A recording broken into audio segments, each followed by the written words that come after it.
জাতীয়করণের gazette প্রকাশ না হওয়ায় প্রধান উপদেষ্টার বাসভবন যমুনার দিকে রওনা হয়েছেন ইবতেদায়ী মাদ্রাসার শিক্ষকরা।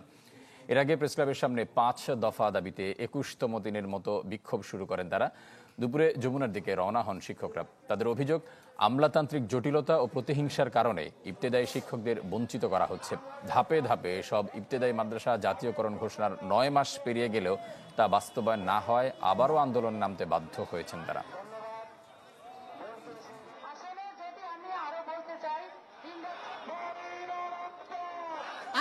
আশায় আমরা বসেছিলাম যে আমাদের এই প্রতিষ্ঠান কোনো একদিন জাতীয়করণ হবে, কিন্তু আজও পর্যন্ত জাতীয়করণ হয় নাই।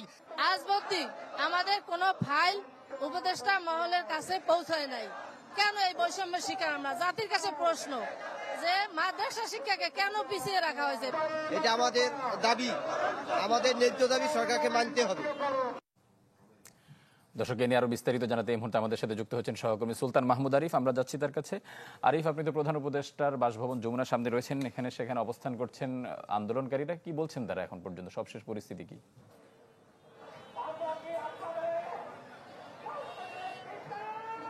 না, আমি প্রধান উপদেষ্টা বাসভবনের সামনে না, আমি প্রেস ক্লাবের সামনে রয়েছি। প্রেস ক্লাবের সামনে তাদেরকে আটকে দিয়েছে। তারা মূলত প্রধান উপদেষ্টার বাসভবনের দিকে যেতে চেয়েছিল। যখনই তারা সকাল থেকে যেখানে অবস্থান করেছিল প্রেস ক্লাবের সামনের সড়কটিতে, সেখান থেকে যখনই তারা যমুনার দিকে রওনা দিয়েছে, তখনই তাদেরকে পুলিশ ব্যারিকেড দিয়ে আটকে দিয়েছেন এবং বর্তমানে তারা প্রেস ক্লাবের সামনে যে সড়কটি সেখানে তারা অবস্থান করছেন এবং যার প্রেক্ষিতে প্রেস ক্লাবের সামনের সড়ক দিয়ে যান চলাচল বন্ধ রয়েছে। কোনো রকম আসলে যান চলাচল নেই এবং আইনশৃঙ্খলা রক্ষাকারী বাহিনীর সদস্য যারা রয়েছেন তারা কিন্তু শক্ত অবস্থানে রয়েছেন। এবং বিজলি কেবলস এর স্কিন কোটেড ইনসুলেশন আগুন প্রতিরোধী। বিজলি কেবলস, নিরাপদ আজীবন।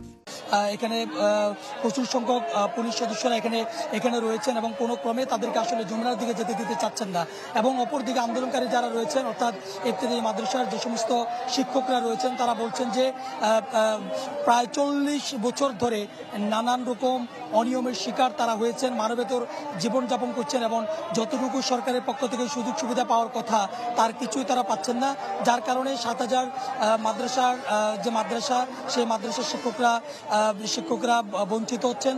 ৭,০০০-এর মধ্যে প্রায় ৫,০০০-এর বেশি শিক্ষক মাদ্রাসা বঞ্চিত হচ্ছেন, যার প্রেক্ষিতে মূলত এক দফা দাবিতে ১৩ই অক্টোবর থেকে মূলত তারা এখানে অবস্থান নিয়েছেন এবং আজকে ২১তম দিনে এসে তারা বলছেন যে তাদের এক দফা এক দাবি যতক্ষণ পর্যন্ত না জাতীয়করণ করা না হবে ততক্ষণ বা ততদিন পর্যন্ত তারা তাদের এই আন্দোলন চালিয়ে যাবেন।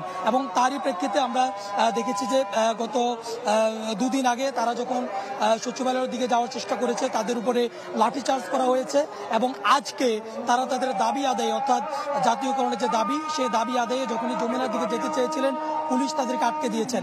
তবে এখন পর্যন্ত কোনো রকম সংঘর্ষের ঘটনা ঘটেনি কিংবা কোনো রকম বিশৃঙ্খল পরিস্থিতি কিন্তু তৈরি হয়নি এবং আইনশৃঙ্খলা রক্ষাকারী বাহিনীর সদস্যরা কিন্তু এখানে উপস্থিত রয়েছেন এবং শান্তিপূর্ণভাবে তারা তাদের আন্দোলনটি চালিয়ে যেতে চান, এটি তারা প্রত্যাশা ব্যক্ত করেছেন। এবং শিক্ষকরা বলছেন যে এটি তাদের ন্যায্য দাবি এবং এই ন্যায্য দাবি যতক্ষণ পর্যন্ত পূরণ না হবে ততক্ষণ পর্যন্ত তারা তাদের এই আন্দোলন চালিয়ে যাবেন।